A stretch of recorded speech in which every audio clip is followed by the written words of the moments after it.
Hello. Any interest in sport massage? Okay, good. You got to the right place. I'll tell you a little bit about myself first, and then we'll get into it. So, what I want to do is have set real expectations about sport massage, both in the grassroots and is that good?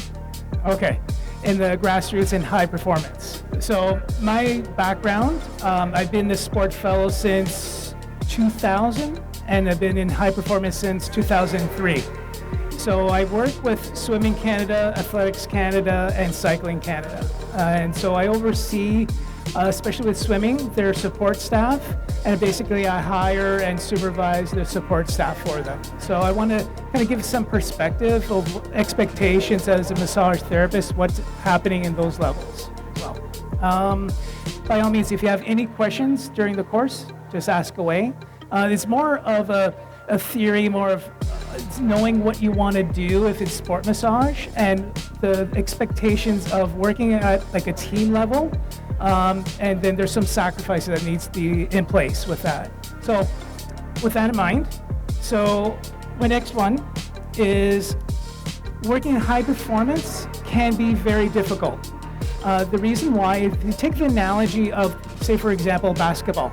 So you have people playing in the courtyard. Then you have club level, rep level.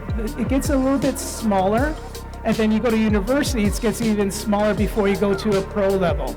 So very similar to massage is that you have all the massage therapists that after they graduate from school, and then they focus in on certain teams and things like that. So it gets narrower and narrower as you go to the top, but it's not impossible. It's just a little bit more difficult than other aspects. So I want to see how people are with that, and for that in mind, getting into what makes you stand out compared to other people with that. So there's two major skills. There's a lot of other skills, but two major skills. One is called hard skills, and the other one's called soft skills.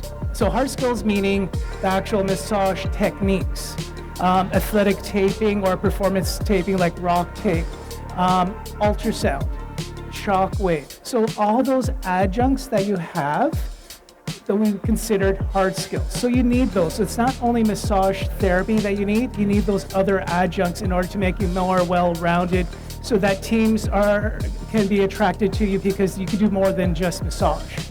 So those are the hard skills.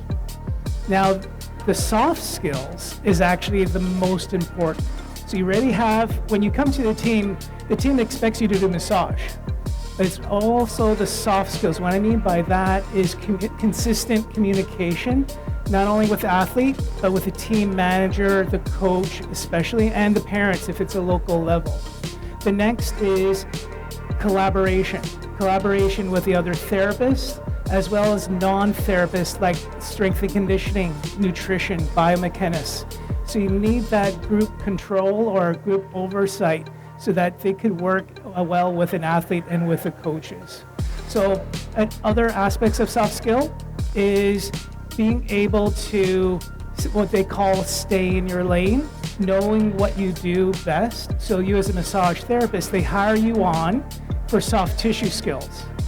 But if you've been involved in this sport before as an athlete and you're giving advice to an athlete and outside of the coaches, that's a big no-no. So they basically say stay in your lane, know what you do, but they also want you to be more than a massage therapist, meaning to go get ice, get laundry, help out with timing, so being well-rounded, being an asset in addition to being a massage therapist. We've come across people who've given advice, who stepped on coaches' toes and things like that, so we want to minimize that. The other aspect is knowing the culture of the sport and of the team, and that takes years. So it's when you go involved in a local level and you want to pursue high performance, it's going to take some time. And the reason is that you need to learn the sport itself, but also the culture behind that as well. And there's one way to be taught, but then there's the experience of that and immersing yourself with the team. So those are very important aspects, but you'll learn along the way. Once you're immersed with the team, you could then talk to the coach. They'll know you better year after year and trust you more to do other things and lean on you for other information. So it's basically trying to be there as best as you can. With that in mind, with the soft skills, the other one is being able to figure out the mechanism of the sport. So that means getting information from the coach, from the team manager, looking through YouTubes, things like that, so then you could communicate better that way. So again, there's the hard skills, the soft skills. Other parts is learning, for example, first responder, concussion protocol, return to play. Now, the other therapists like athletic therapy, chiropractor, physiotherapy already learned that. So if there's a big team dynamic for therapy, the coaches will rely on those other therapies. But you as a massage therapist, you may be just by yourself. So you also should learn those protocols as well through courses and things like that. So that's the big thing to deal with that.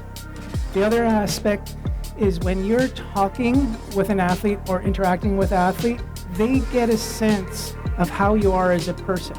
Because they'll understand if you're new to the team, they don't trust you as much as a veteran athlete. That's totally natural. But when they get to know you, then they could see, okay, are you basically genuine interest in us, or are you wanting to do other aspects like moving away or moving up the ladder? Like this is like the footnote of like something bigger and things like that. So you have to be very genuine and humble in what you're doing, so that comes off across to the athletes as well. Because preparing for this talk, I was talking to my athletes, and they were giving me advice of how they feel. And this was one of the big ones, is the therapists have to be genuine in what they're doing, and also earning their way up into the team aspects. Is because there are times where the therapist comes in and sees that, oh, I could do this, I could do that and that, but the team doesn't want you to do all the extra stuff. They always want you to do just massage or something along those lines. But eventually, as you grow with a team, the expectation grows as well. So again, that cannot really be taught per se, the humbleness and the being genuine, but that could be learned as you progress through the sport. The other aspect is the personal sacrifices that you can make, being working up towards a high performance level. The first one is the personal sacrifice, meaning that when you go away with a team at a camp or competition, it's the recovery and also being with the team all the time. So for example, you have an early breakfast at 6 o'clock in the morning and a late dinner at midnight. So you may be with a team of that, and then there may be a short window of recovery. So you have to kind of learn of how to de-stress or unplug during those times. So it could either be going out of the venue and just walk around. It could be going back into your room and just being quiet.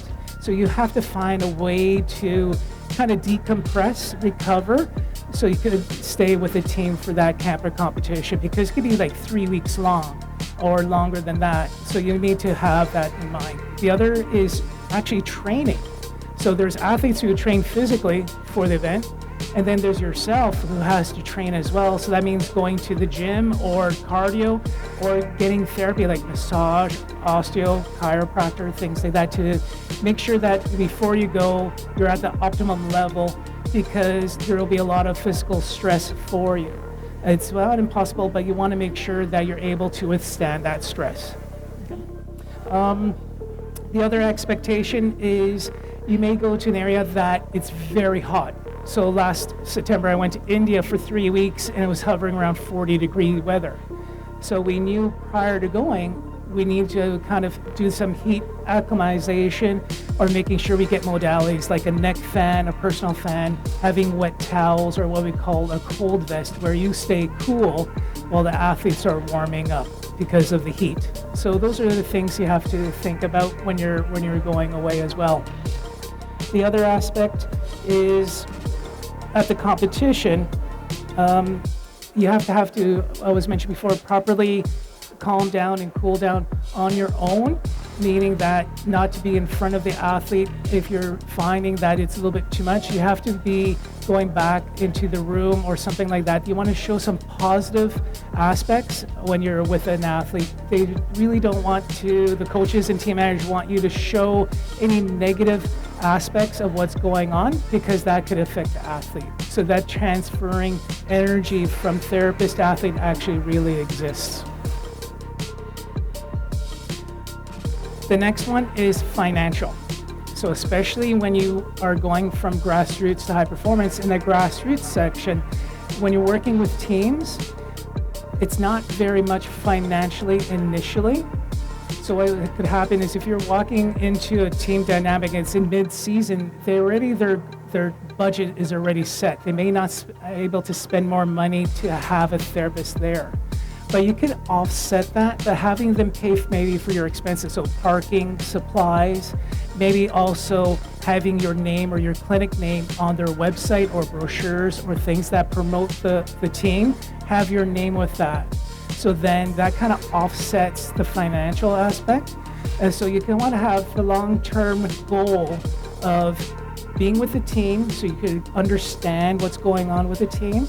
And also the other long-term goal is financially, if you're with a team and you're getting a per diem, things like that. So what happens is at the end of the season, you can negotiate. If they like you, you can negotiate for more money for the next season. The other aspect is that the athletes get to know you more and more each year. And then from there, they could actually come to your clinic or get their relatives to come to your clinic. So that's the long-term goal. Short term, you may not see the benefit financially, but the long term, you'll get more clients in your clinic. And then with that in mind is everything is a write-off. So if you're not getting paid, basically your car expense, so your kilometers, your supplies, things like that could also be a write-off. So you have to look at that aspect as well. And then it is family sacrifice. So if you have a family, like children or parents or spouse or partner, you have to look at that as well. So with that in mind, if there are personal issues that are coming up with family, then you need to rectify that before you go, because the more time you're away, the higher up the anxiety is between the family member and yourself, because now it's long distance. So you want to make sure that everything is basically peaceful before you leave. The other is making sure the household is taken care of. So for myself, I do the cleaning, I do the batch cooking, I make sure I pay all the bills, the laundry. So when I leave, I know that it's a clean start when I'm gone that way. And then from there is then with the batch cooking, they don't have to cook. They could just defrost and then they're on their way because they're busy. The other aspect is when you come back home is you need to actually stay behind the lines and let the family continue what they're doing, because they've gone. While you're away for like 2 or 3 weeks, they're doing the day-to-day stuff. And when you're coming back, you want to join in right away. So I made that mistake and I got, slapped on my wrist a few times because they're way ahead of me. So I just stay back now and I follow what they're doing and then eventually meet up with them as well. So that's the personal sacrifice that is made in terms of family, financial, and the way to move towards from grassroots to performance.